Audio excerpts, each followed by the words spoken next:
We get two views now on this recent confrontation between the U.S. and its allies, and we begin with the White House perspective. Marc Short is the Director of Legislative Affairs. Marc Short, welcome back to the program. Thanks for having me. Was this the president's intention that this summit end up as it did?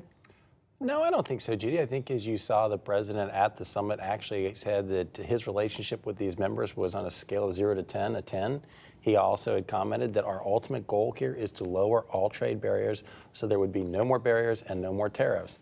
I think what was unfortunate is feeling like they had a good summit. The president was headed to an incredibly important international summit with the North Korean dictator. And after he was wheels up, that the Prime Minister of Canada decided to make the comments that he did. I think that's what was frustrating to the team. But even the president's allies, friends, are saying there's no plan out there for free trade, that what we're hearing right now from the administration is that the U.S. needs to get its trade barriers up because it doesn't feel it's being dealt with fairly by other countries. My question is, why did the president have to be so personal with Prime Minister Trudeau? The criticism, even today, of Canada and even of Germany and the other allies. These are America's allies. They are, and they've been historically strong allies and will be continuing. But I think, Judy, the president looks at this and says that his negotiations on NAFTA have not gone sufficiently successfully with Canada. There's continued to be a lot of disagreement about the imposition of things that we're looking to do to level the playing field. And so the president has grown frustrated with the delays of Canada, and I think he's frustrated as well that we haven't made more progress in actually lowering the barriers so that more American goods can be exported to Canada. Well, one of the things, for example, the president has focused on again and again is dairy, the dairy sales area. We looked at this today. The dairy right now makes up only, as I understand it, 0.2% of the overall value of goods that are exported to Canada. So why the fixation on that? Why not look at the larger picture, the larger relationship? One of the reasons is 0.2% is because Canada imposes tariffs that range between 250% and 300% on cheese, butter, and milk. What we're saying is lower those tariffs so that we can actually export dairy goods to Canada.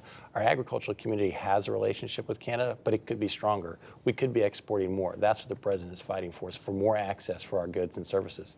Let me quote something that Senator John McCain said. I'm sure you're familiar with it. He today said, he said to our allies, Americans are pro-free trade. We are supporters of these alliances that are based on 70 years of shared values. We stand with you, even if our president doesn't.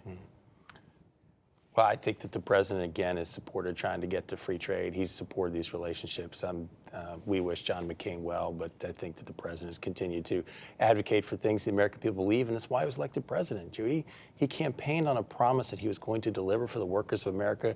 It's why he won so many in the Midwestern states, and it's exactly what he's delivering on. Let me quote from the Wall Street Journal, which is editorial page, a friend of this president, of other conservatives, editorializing today that disruption isn't enough. It says, it went on to say the president needs to come up with a trade strategy, which they don't see. They say they don't think the president is serious about talking about zero tariffs.